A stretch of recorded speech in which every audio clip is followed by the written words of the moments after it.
বরাবর মাকে দেখেছি মাছের মুড়ো বা পেটি কখনো পাতে নেবে না। সব সময় লেজার মাছটুকু মায়ের জন্য তোলা থাকে। বড় হওয়ার পর একদিন জিজ্ঞাসা করেছিলাম, আচ্ছা মা, তুমি সব সময় লেজার মাছটা খাও কেন? কখনো কখনো মুড়োও তো খেতে পারো। বাবা সেটা শুনে মুখ টিপে হেসে বলেছিল, তোর দিদা তো তোর মাকে শুধু লেজার মাছই খাইয়েছে, তাই তোর মা লেজা ছাড়া অন্য মাছের স্বাদ বোঝে না।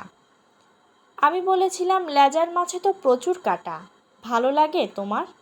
মা হেসে বলেছিল, লেজার মাছে একটা আলাদা মিষ্টি স্বাদ আছে, আমার খুব ভালো লাগে। পেটুক আমি টেস্টের কথা শুনে একদিন লেজা খেয়ে দেখেছিলাম। কাঁটার কারি ছাড়া বিশেষ কোনো স্বাদ বুঝিনি। এরপর মামাবাড়ি গিয়ে খেতে বসে লক্ষ্য করলাম দিদার পাতে ছোট্ট একটা লেজা আর মায়ের পাতে একটা কিং সাইজ পেটি। এর আগেও মামা বাড়িতে গেছি, খেয়েছি, কিন্তু এত ডিটেলে লক্ষ্য করিনি। আমি অবাক হয়ে দিদাকে বললাম, আরে মা তো পেটি খায় না গো, মাকে লেজাটা দাও। দিদা হেসে বলল, আমি তো তোর মায়ের মা, আমি জানবো না তোর মা কি খায় আর না খায়? বুঝলি দিদি ভাই, তোর মা কখনো লেজার মাছ মুখে তুলতো না। আগাগোড়া পেটি বা কোলের কাছের মাছটা ওর জন্যই তোলা থাকতো।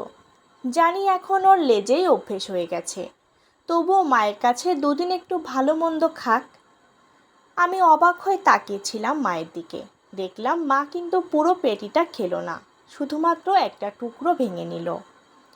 পরে মাকে অনেক চেষ্টা করেছি মুড়ো বা পেটি খাওয়াতে, কিন্তু নিজের মানুষটার ওপর নাকি সংসারের ওপর প্রবল অভিমানে জানি না, মা ওই এক টুকরো লেজা নিয়েই সন্তুষ্ট থাকতো।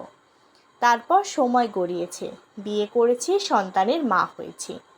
হঠাৎ একদিন খেয়াল হলো কিভাবে আমিও যেন সবাইকে খেতে দেওয়ার পর মাছের লেজাটা নিতেই অভ্যস্ত হয়ে পড়েছি। কতদিন হলো আমিও পাত সাজিয়ে খেতে বসি না। ভালো মন্দ রান্না হলে প্লেট ভর্তি করে নয়, বরং ছোট্ট একটা বাটি করে নিয়ে চেখে দেখতেই অভ্যস্ত হয়ে গেছি। না জোর করে নয়, বাধ্য হয়েও নয়, সবাইকে দেওয়ার পরে শেষে যেটুকু থাকে সেটুকুই নেওয়াটাই কবে যেন নিয়ম হয়ে গেছে। আচ্ছা, মেয়ে থেকে স্ত্রী, বৌমা, মা পোস্টে উত্তীর্ণ হওয়ার পর কি মেয়েদের জিভের স্বাদ কোরকগুলো ইনঅ্যাক্টিভ হয়ে যায়? যেটুকু আছে সেটুকুই চেঁচে পুছে নেওয়ার অভ্যেস কি সংসার তৈরি করে দেয়, নাকি আমরা নিজেরাই অভ্যাস করে নিই?